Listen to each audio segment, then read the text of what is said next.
Coach Corey Wayne, and this is my video coaching newsletter. And the topic of today's newsletter is going to be life, work, and relationship balance. Well, I've got two emails I'm going to go through with you today, and both of them are from women. Lately, I'm getting a lot of really good emails from the ladies. That's why I'm doing so many of them. Plus, for years, ladies are going, "Can you do more videos for women?" Well, the reason I answer all these different videos is so men and women both can get a different perspective on what each of them goes through. Because the idea is, whether you're a man or a woman, if you learn the fundamentals that are taught in my book, it will give you the upper hand, not just in your intimate personal relationships, but in all your relationships. And at the end of the day, just like it says on my website, life is relationships. Everything we do is interacting with other people. And if you understand why people do what they do, it'll help your life be a hell of a lot easier and more effortless as you go through it. So I have a quote that I wrote on this particular topic we're going to go through, because both of these women are, the first one is kind of struggling with balance in her lifestyle and her business. She's got a business she's building on the side, and she's working basically a BS job to give her income so she can pay her bills. And the second one is a woman who's very successful in her career. She refers to herself as an alpha female, but she tends to struggle in her relationships. And you can see part of her problem is understanding the difference between masculine and feminine energy. She wants a strong alpha male type of guy, but because she's so successful in her career, she has a hard time relinquishing control and submitting and let the guy take things without the relationship totally going off the rails. She even says, she's only been following me for a short period of time, and she says she disagrees with a lot of things that I teach guys to do. But what's so funny about that is she talks about how she likes guys that pursue her, yet she starts telling the story about the guy that she's actually dating. And it's just one of the reasons why, just more further evidence of why it's so hard for men, the average guy, to figure out women and what they really want. I mean, even the great Sigmund Freud, who's the founder of modern psychology, that was one question he could not answer, is what a woman wanted. And so what's funny about the email is that she says that she wants one thing, but then she starts talking about the guy that she's actually involved with, yet she's pursuing this guy, and she doesn't even make the connection, which it's very amusing. So let's go through the quote, and then we'll jump right into the first woman's email. And the quote says, "Most people do not feel comfortable enough in their own skin to stand up for themselves, what they want, and how they want to be treated. When their beliefs and how they view themselves are in conflict with their goals, dreams, and outcomes, this makes it impossible to create the life and lifestyle they really want. The story that they tell themselves gets in the way and prevents them from taking the action they need to take in order to move towards what they want and overcome the challenges and obstacles that are always a part of everyone's journey to achieving their grandest goals and dreams. Since we tend to do more to avoid pain and discomfort than we will do to gain pleasure and success, we must always be aware of our self-talk and limiting beliefs so we can take action that will move us towards our outcomes and goals. Otherwise, we will make excuses and take actions that only move us away from our dream lives and lifestyles."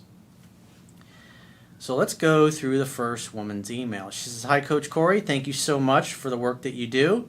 I have been following you for a year now, and I'm always sad on Sundays when there's no coaching newsletter to watch." Well, I've got about 2,000 other videos that you can watch and articles, and there's no way that you could have possibly watched all of them. So if you're feeling like you need to get a Coach Corey Wayne fix, go to my YouTube channel or my website. There's something on there that you haven't seen before. Unless, of course, you've been following me from the very beginning, which is quite possible. But for the majority of people watching this, you can literally spend a year or two and not be able to watch and read everything that I've written over the years. "I really want to have a phone coaching session with you, but it costs a month's wages. When I have the money, I will contact you to arrange one, but I'm donating some now to say thank you." And this is actually the third email of hers that I've answered in a video newsletter, because she always writes good, interesting emails that I think make great topics for videos. Sometimes I feel I have perfect synchronicity with your videos. You'll talk about the exact thing that's happening to me that day. You've answered 2 of my emails before. First one, women love a real man, and the other one is dating, it's all in the numbers. But after a year of really focusing on my life and making the best of myself, I feel like it's backfiring and I'm having a lot of trouble at the moment. Well, one of the things that Tony Robbins says is problems are a sign of life. And the older you get, the more successful you become and the more things you have going on in your life, your challenges just tend to get bigger and more complicated. And it's overcoming those challenges. It's just part of your journey. Now, the average person, just like I was talking about in the quote in the beginning, when they want to move towards something that they want and it feels good, most of the time, their beliefs and the story that they tell themselves are in conflict with their goals. And so, therefore, because people will do more to avoid pain than they'll do to gain pleasure, they tend to take action that actually ends up taking them away from their outcomes and goals, because doing things that may be unpleasant or uncomfortable, they tend to move away from that. And the bottom line is, no matter what you do in life, you have to become good at tolerating rejection, criticism, and shit not going according to plan. But years later, 5, 10 years later, when you look back in your life, you're able to see that, wow, everything actually lined up perfectly.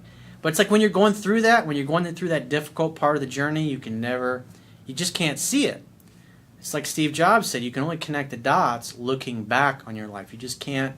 It's like an endless staircase, and the end of the staircase is where you want to be. That's where your goals are. That's where the success is. But it's like when you start on, it's like if you're in Florida and you want to drive to California, there's no way to see what the destination is like because you have to drive the journey. And it's the same thing when you start off, when you set a goal or you decide you want to do something or become something. It's like when I started this business.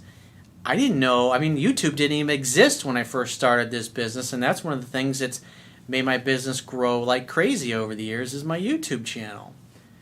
And so 99% of the time when you start out on a journey to create something, especially if you're the entrepreneurial type like I am, or even when you're starting a career, you're just simply not going to know what it's going to take to make the life and lifestyle you want a reality. It's like a leap of faith. It's like one of my favorite quotes by St. Augustine.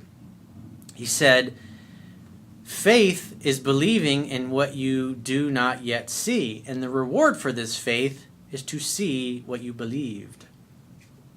You have to take action. You got to move towards what you want. And if there's something that you have to do that seems like it's going to be uncomfortable, like if you're a guy that is really shy around women, you're going to have to talk to women. That's the bottom line. You're going to have to talk to other people. Like one of the things that I did, which was so beneficial when I was younger, is I worked on a lot of customer service type of industries where I was forced to interact with other people of all types. And when you do that, you get good at talking to other people. I was once really shy in high school, but when I turned 18, when I was working for other people, I got a lot of customer service experience. I tended bar when I was in college for several years.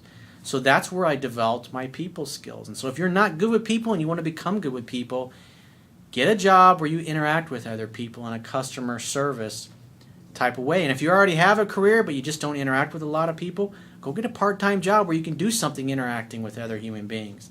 It'll help you tremendously with your sales skills and your social skills and being able to talk to other people. I quit my job and focused on building my own business 6 months ago. Well, the best way, if you're an entrepreneur and you want to build a business, is to keep a job where you can earn a decent living and pay your bills while you build your business on the side. I've done it both ways. And quite frankly, the best way, the most balanced way to do it is to have a job where you're able to pay your bills and build your business on the side. And then as your business takes off, you can work less and less for other people and more for yourself, unless, of course, you're independently wealthy and have a shitload of money in the bank. But eventually, if you think your business is going to take 2 or 3 years for it to take off or to figure out your biggest business model, more than likely it's going to take 4 or 5 or even 6 years. And that's just the way it is. And that's why most people never really achieve the level of success that they're capable of, is because they don't like feeling uncomfortable. They want safety, they want security, they want a steady paycheck.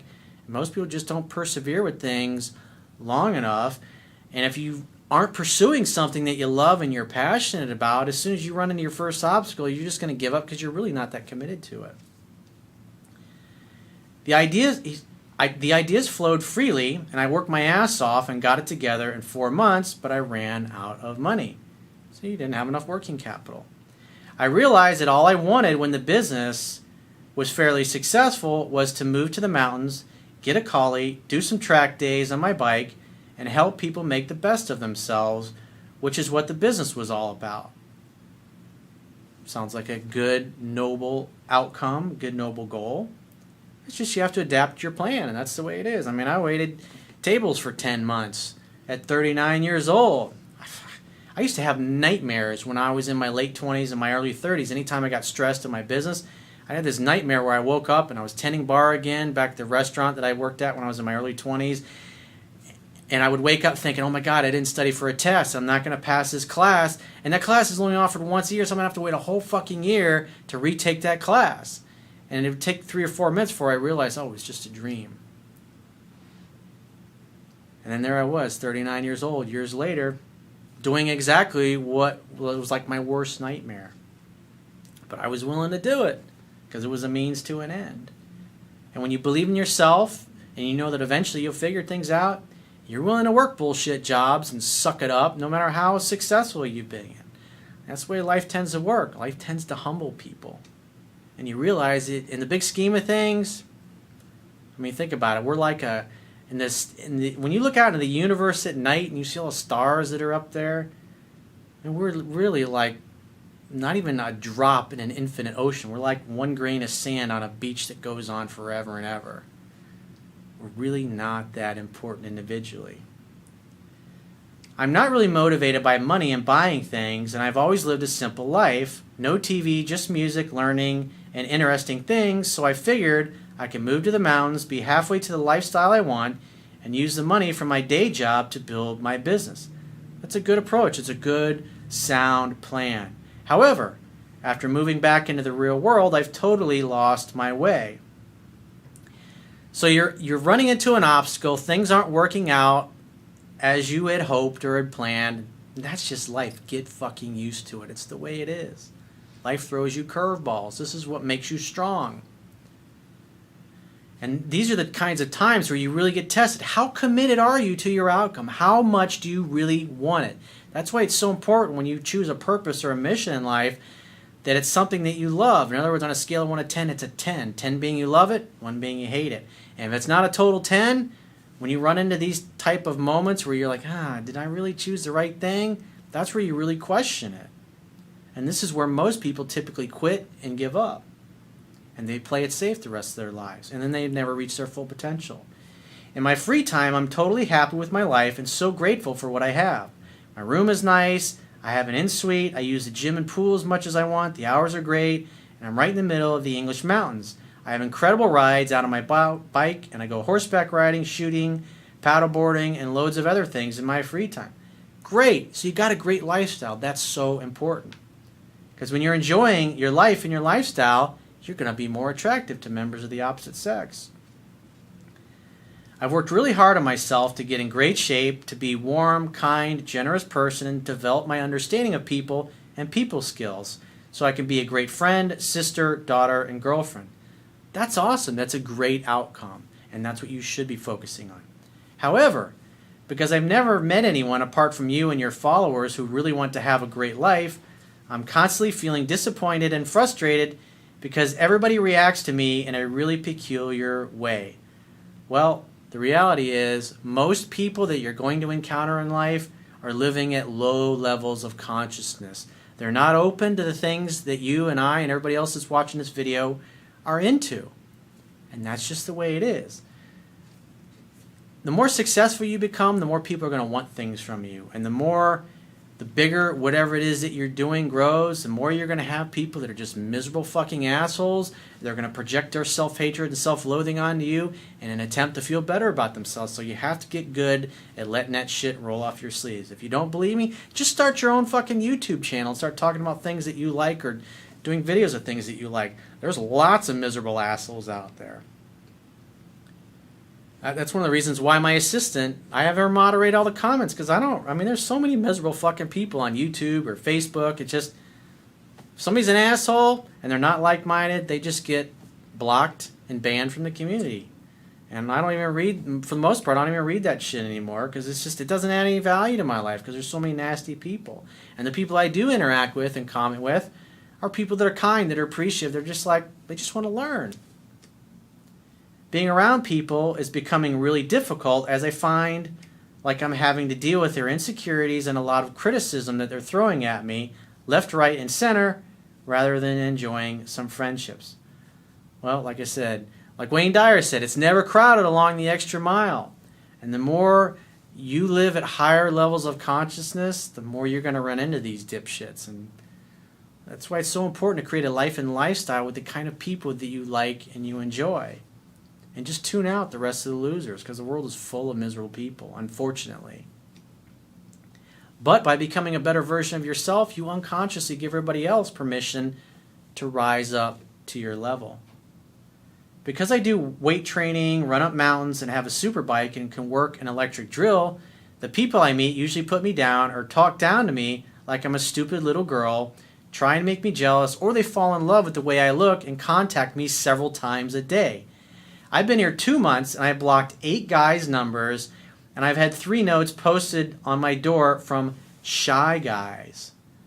That's one of the reasons why my book is How to Be a 3% Man. You're dealing with the 97%ers out there, and you see that as you become happier and you become in better shape, you're more attractive, and you get noticed more, and you see how many fucking wussies are out there.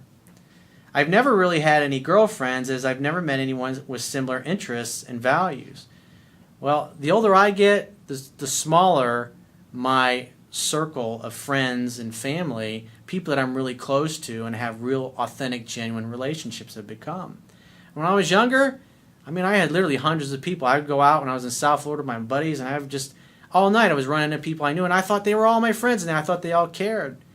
And as I got older, I realized that they just weren't in the same place. And it's like, it was really after high school that I just started leaving people behind, and you're going to have to do that. If you are a high achiever, you're going to have to get used to leaving people behind that may be really close to you at this point, and that's just the way it is.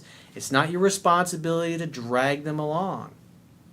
If they won't step up to your level, love them, leave them, bless them, wish them well, but you got to focus on taking care of you first. It's like what Wayne Dyer said, you can't get sick enough or poor enough or get mad enough or upset enough or depressed enough to help one single other person. So there's no reason to feel bad about the fact that most of the people you're going to encounter in life are shitheads. That's the way it is. At work, the managers are bullies and everyone bitches about each other, the food, the weather, the pay, and the customers, which is why I don't really enjoy anyone's company. Well, it sounds like you just need to look for a better job with better quality people instead of torturing yourself. So read the article that I did, How to Get Any Job You Want, and keep the job that you got so you can pay your bills, but be looking for something better. That way you can take your time to find a place where people whose level of consciousness is a little higher. Maybe go work for somebody who owns their own business, who's successful at it, because they'll inspire you. Nobody appreciates anything, but I found people are the same wherever you go. Most people just don't give a shit about being a good person or being truly happy, so I can't keep leaving places to escape people. Well, sometimes you got to create what you want to be a part of. Take your time and find a better place to work with more like-minded people. The idea is to always be improving the quality of your life, and it sounds like the place that you're working sucks and you're dealing with a lot of low-level consciousness people. It's time to be looking for something better. Don't stick around and work a shit job. All you're going to do is it's going to have a negative effect on your happiness. I love it. It's beautiful. I just don't know how to deal with the constant criticism, questioning, and attitude of everyone. Well, you don't have any control over what these people do or how they show up. You only have the only choice you have is to decide what it means to you. This has also made me lose a lot of motivation for my business and the hope that I can help people in some way, but I'm not giving up. That's the important thing. You got to persevere anyways, even when it sucks. Because most people, the place that you're in right now, this is where most people quit, give up, and they never step beyond their comfort zone ever again. They just say, this is my lot in life. This sucks. I'm never going to get any better. And unfortunately, when they get on their deathbed, they have nothing but regrets. And that's a fucking tragedy. I'm just stuck right now. I do everything on my own because I find it exhausting being with other people, but recently I've really become a recluse, avoiding people as much as I can because I'm getting so tired or angry about other people's comments. The important thing is to find a way to enjoy your life even when you're by yourself. When I'm not hanging out with anybody, I have a hell of a fucking great time. I enjoy being alone. Maybe being alone and by yourself for a while is a good thing. Because if you can't be happy by yourself, you're certainly not going to be happy with other people. Even when I stop for petrol, there's a comment about being a woman on a bike. Don't forget your kickstand, darling. She says, I know, you idiot. Or when I go out for dinner, alone? Oh my God, what's wrong with you? These kinds of comments. Well, people who are in a relationship and they run across other people who are single, they think in order to feel better about themselves, they want to gently nudge you to be more like them. Like attracts like, misery loves company. Again, you have a choice to decide whether this shit's going to bother you or not.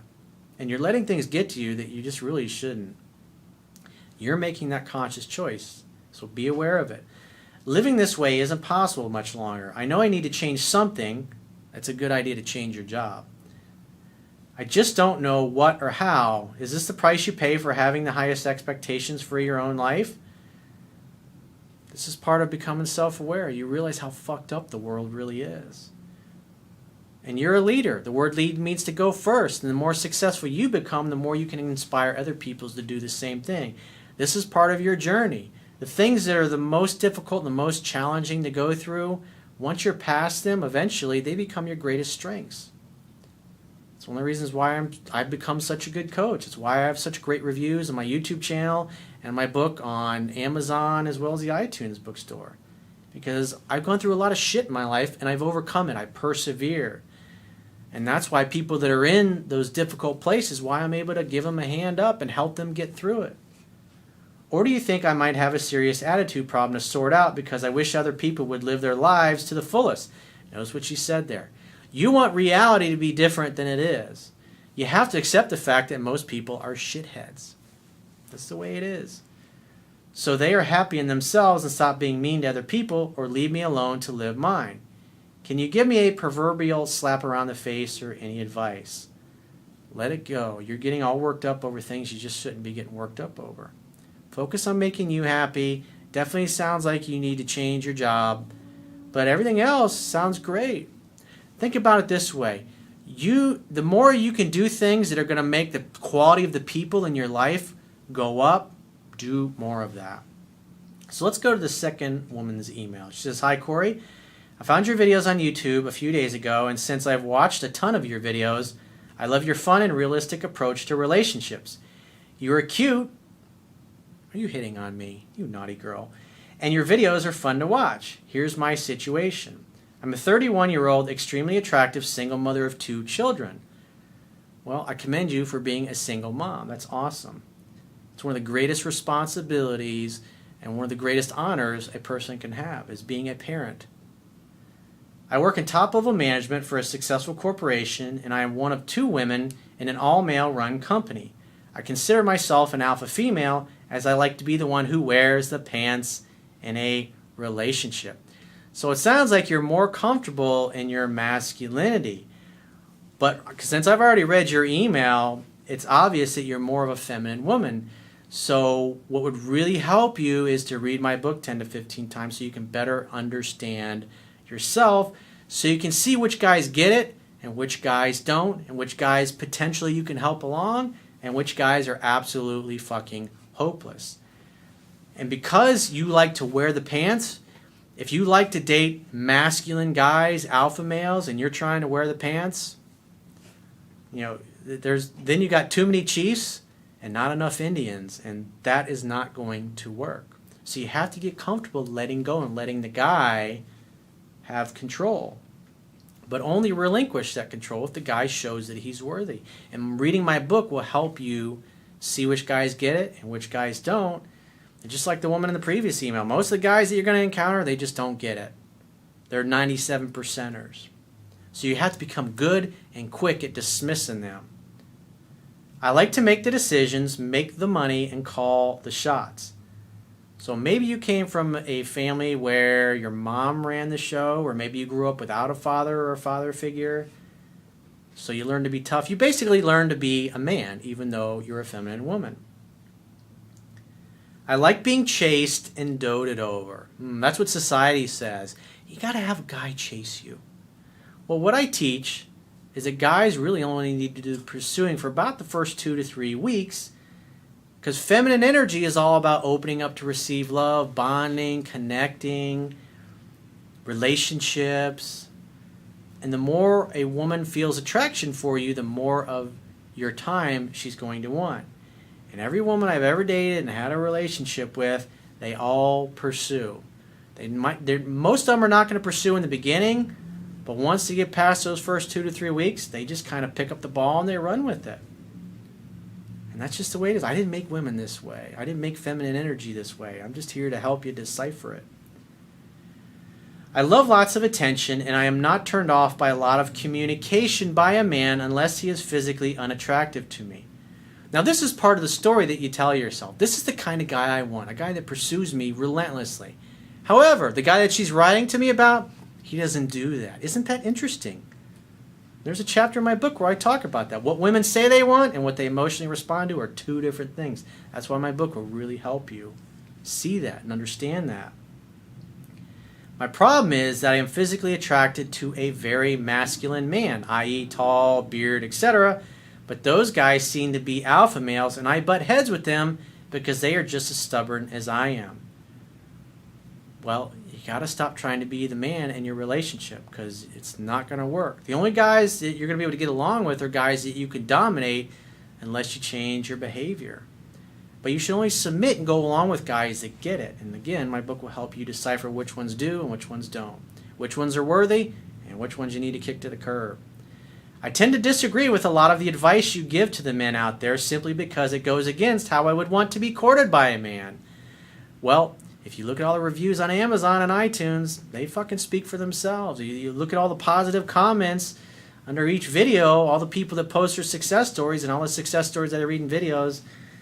I mean, I really don't care if you don't agree with what I teach. What I teach works. It's the way men and women are. And if you got a problem with it, you got to speak to the big man upstairs. I'm just a messenger. For example, if I ask a guy if he's also seeing or sleeping with anyone else, I expect a straightforward, honest response.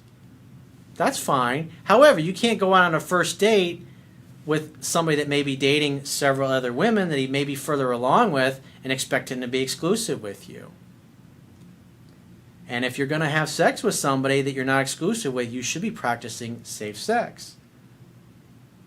I am very turned off if a guy tries to skirt or laugh off a question like that. It tells me that they have a problem with tactful assertiveness and they don't respect my sexual health. Well, again, you can't go from not knowing somebody to meeting them or going out on one date and expect them to be exclusive with you. It's just simply not going to work. And the reality is most women that are single tend to have 2 or 3 different guys that they're dating. They might be sleeping with all of them. They may be sleeping with one of them. They may be sleeping with none of them. And that is just the way it is. All relationships start off as casual affairs. That's the reality of it. Doesn't mean you have to sleep with every guy that you date. But if you are going to share yourself with somebody and you expect to be exclusive, you can't do it after 1 or 2 dates. You're just going to scare the guy away the same way that most guys scare women away. Recently, I've been dating a man that was very pursuant of me in the beginning when I was less interested. Remember, she says she wants the guy to do all the pursuing, but here's a guy that's basically doing exactly what I teach. But then, when I began to fall in love with him, and how attentive he was, I became more pursuant and affectionate of him in return. He pulled back a lot, and it has really hurt my attraction to him. Well, you got to think of dating like a game of tennis. If he backs off, then you should back off. That's part of what my book can help you with. Because if you start calling, whether you're a guy or a girl, if you're pursuing and you notice the other person is just kind of taking you for granted, or they're not as enthusiastic to hear from you as they once were, the worst thing you can do is to continue pursuing and continue trying to force things, which is what most people tend to do when they're in that situation. So it's okay to pursue, and you're naturally doing it, even though, what did you tell me in the beginning of your email? I want a guy that does all the pursuing for me. Well, this guy started pursuing you, and then you started reaching out to him more, even though you said you don't pursue. You prefer the guy to do it. He backs off, you should back off as well. Again, it's like a game of tennis. You hit the ball over the net, you got to wait for the other person to hit the ball back. If you call and he doesn't return your call right away, or he doesn't return your text right away, be okay with him getting back to you. Maybe he's busy. But if you get pissed off and you get upset, it doesn't matter whether you're a man or a woman, it's going to turn the other person off, especially if they've got a healthy self-esteem. Again, if you read my book, it would really help you. I feel like he's playing games and I'm looking for authenticity. Well, maybe you over-pursued him to the point where you came off as needy, desperate, and controlling, and that turned him off. And just from the tone of your email, that's what it sounds like more than likely you have done. Because again, you like to wear the pants. Now that you really like this guy, you're starting to fall in love with him, you care about him, therefore the thought of potentially losing him scares you, and you don't want to lose him. You fear losing him. And typically what you fear you attract, and what you look at disappears. And so if you fear losing him and you notice he's slipping away, you have to do the opposite of what you think you should do, which is let him go. Do nothing. Wait to hear from him. Because then when he hasn't heard from you in a day or two, then he starts to respect you a little bit more and miss you, and then he'll reach out to you, or he'll return that phone call if he hasn't gotten back to you quickly. You always have to look at what the other person is doing. Look at what they do, not what they say. What kind of advice can you give to a woman like me? Read my book 10 to 15 times. It'll really help you understand the give and take so you can feel comfortable pursuing, but if you see the other person starting to take you for granted, then you just back off a little bit. Because what that communicates to you is the quickest way to get somebody else's attention is to remove yours. And when you're giving a lot of your attention to somebody and they start to take it for granted, you can communicate. If they're not doing something that you don't, or they're not treating you the way you want to be treated, you can tell them. But if they still don't change, if they still are dismissive, or they just act like you're just a dime a dozen, the best thing that will create attraction in the other person is scarcity. Scarcity creates value. When someone treats you like you have no value, become scarce in their life. If they care, they'll reach back out. And if they don't, you'll know where you stand because you won't hear from them. Why would you want to spend your time with somebody who doesn't treat you like they value you? I feel like there is no place for me in the world of love. Well, that's a positive limiting belief. Unless I want to settle. Well, you definitely shouldn't settle. You're not going to be happy if you settle anyway. But you have to learn to balance out your feminine and your masculine energies. You need your masculine energy during the day when you're in your career, but when it comes to your personal life, you need to become okay with letting a guy take control and direction. And obviously, you do that, but I would say from what this guy is doing and from the tone of your email, you're probably over pursuing and coming off as needy and desperate, and it turns him off. He starts to value you less as opposed to a true equal. Because as an alpha male myself, I don't want a woman who smothers me. I don't want a woman, because I'm abrasive. I'm like a shot of Jack Daniels. I go down rough, but I'll leave you feeling irie afterwards. And, I've had girlfriends tell me, like one of them told me, you're an anal retentive jackass. Even we're still friends to this day. She'll laugh and make fun of me and tease me about that. Another girlfriend would say, you're a stupid. And like, I get that. I like a woman that has a spine. I like a woman that will stand up for herself, because if I get a woman that's weak and she doesn't have a spine, I'll walk all over her. And if I can walk all over her, I'm not going to respect her. I like a woman that will stand up to me and say, you know what, you're being a real fucking asshole, Corey. And that'll catch my attention. I don't want a woman who will let me walk all over her. And if you're an alpha male or an alpha female, you want a true equal. Somebody that will call you out on your bullshit. Somebody that will say, hey, it hurt me when you did this or when you said that. Someone that will communicate like an adult, not somebody that'll just sit there and take bullshit and never stand up for themselves. I don't want an unattractive, submissive, and I'm tired of all the hot alpha assholes. Well, it's a feminine quality to pursue. So you say you don't want a guy that's submissive. In other words, you like the alpha male, even though you say I want a guy that wines me, dines me, over pursues me, if you will. But that's not the kind of guy you're dating. That's one of the things that I realized from Dr. Love years ago. I don't want to hear about the type of guy you want. Tell me about the guy that you're actually dating. Tell me about him. What does he do? Because that's where the real truth lies. And most women, they don't make the connection. They don't make the connection that they're two different things. What they say they want and what they actually emotionally respond to are two different things. P.S. I've attached a photo of myself in case my alpha female story makes you doubt my attractiveness. Well, you're definitely an attractive lady. But like I said, you got to learn to balance out your feminine energy with your masculine energy. Know when to pursue and when to back off when you're being taken for granted. And it's just with a little tweaking in your game, reading my book, it'll help fill in the blanks, and everything will be Irie. So if you'd like to get my help personally, go to my website, click the products tab at the top of your screen on any page of my website, and follow the instructions for booking whichever type of coaching option works best for you. And I will talk to you soon.